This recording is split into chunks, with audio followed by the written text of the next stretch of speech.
and welcome to the special conversation on Startup Central. I'm Anisha Jain. Joining me today for a chat is Kevin Petersen. Yes, you got it right. The former English cricketer who's known to hit it out of the park, but he's been hitting out of the park when it comes to the investments in the startup universe, and he's managed to dabble into the Indian startups for the first time, and he's coming up with some fancy Alcobev for Indians, the one which is brewed in the Scottish Highlands. He's getting it to India at a reasonable price.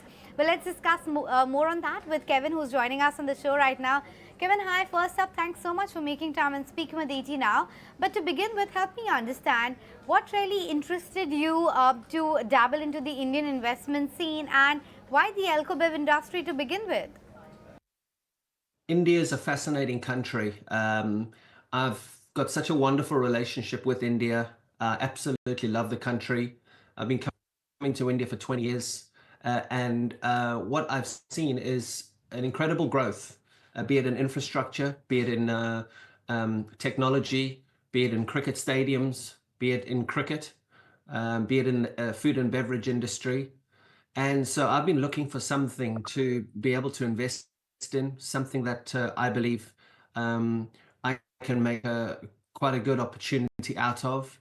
So being an entrepreneur at heart and having that entrepreneurial spirit, when the opportunity came across my table to look at an investment into whiskey, India is one of the biggest consumers of whiskey in the world. When you have a look at the numbers in the middle class in India, and you see the demographic and you understand the size of the opportunity and the scale of the opportunity. I'm also quite a smart investor. I ask a lot of questions, and I'm also quite authentic in my approach to wanting to do business. So I'm never going to do something that I don't believe in. I'm never going to do something that I don't take part in. I'm never going to do something that's authentic to me. So when we looked at this business opportunity, we looked at the sort of next generation of a consumer in India. We look at where the consumers of Indians like to consume their products. We thought that bottling and distilling a product in the Highlands of Scotland, importing them into India and selling them at a very, very decent and affordable price was a wonderful opportunity to give Indians that luxury of knowing that they're drinking something that's being distilled in Scotland at an affordable price. So weighing up all of that, and also the team that we have, and the big question on distribution, having one of our partners who's a great distributor of alcohol in India, it just seemed like a win-win. Now, not every investment is a win-win, and I understand that there's risks involved, but I try to mitigate as many risks as possible with this project. Okay, so you're saying you, of course, tie up with the brands that you associate with. That means perhaps you've already tried this one as well. Talk to me about how's been the response to the latest launch been? We have launched the product already in Maharashtra, and it's been a very successful launch. Absolutely, I was part of the whole start to finish. So we were up in Scotland, in the Highlands of Scotland. I was there when we were bottling the liquid, we were sampling the liquid. And yeah, it's been a wonderful journey. It's been a 9-month journey so far.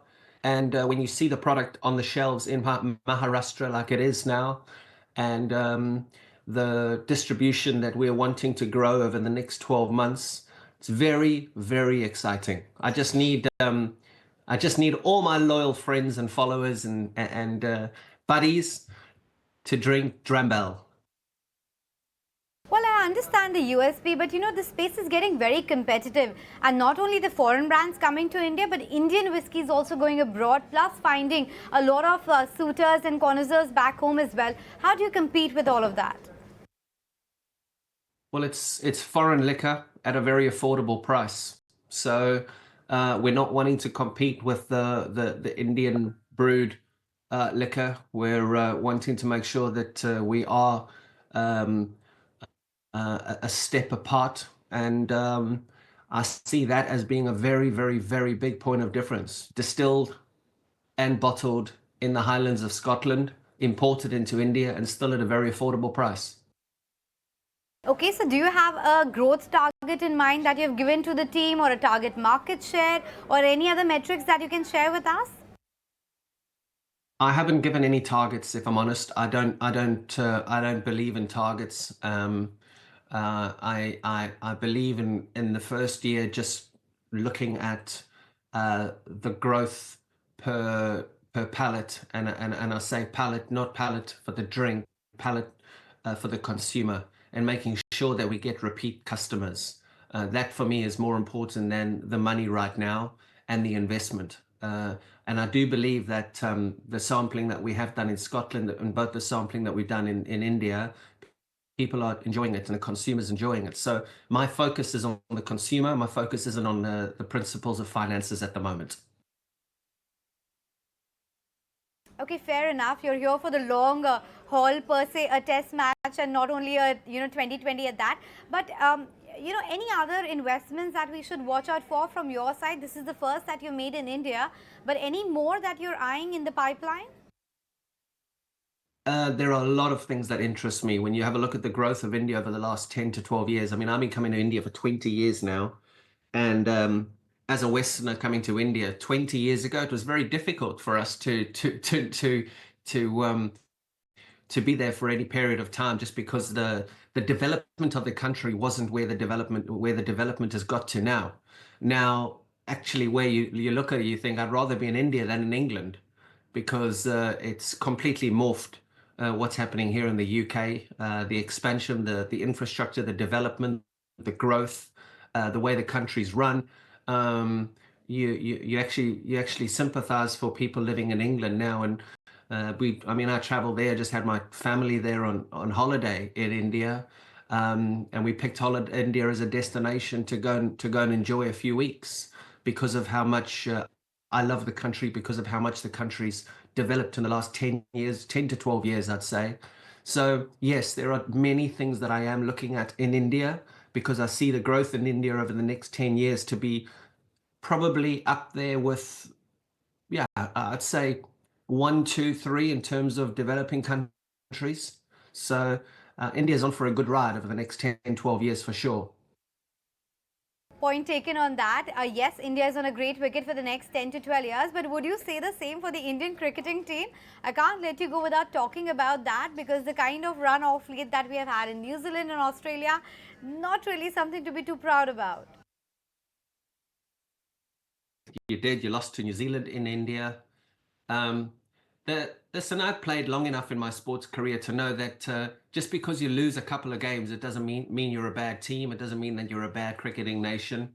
If you have a look at the numbers, if you have a look what India is doing for the rest of the world, as good as the Indian Premier League has been for academies and developing young Indian players, I always said India is going to get bitten on its backside at some stage as well, because India is becoming like a second home for a lot of us. And I said this at the start of the interview, that 20 years ago, it was very difficult to us to come there and beat India, or even compete, because of what India was like. And we weren't used to India.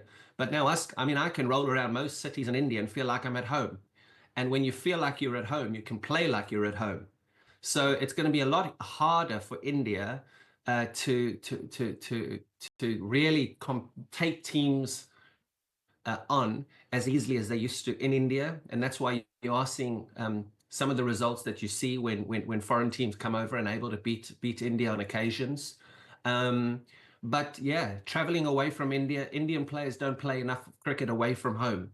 And so for that standpoint, it's going to be a lot harder for Indians to win away from home. Okay, and just last question before I let you go. Favorite cricketer of all time? Favorite cricketer of all time? I grew up in South Africa. Hansie Cronje and Alan Donald were my two favorite cricketers. As a child, I just absolutely loved those two guys. White Lightning. Alan Donald bowled the speed of light, and then Hansie Cronje, I just loved his aggressive approach to cricket. Okay, with that, we let you go. Thanks so much, Kevin, for making time and speaking with us. With that, it's a wrap on this conversation. Stay tuned to ET Now for more.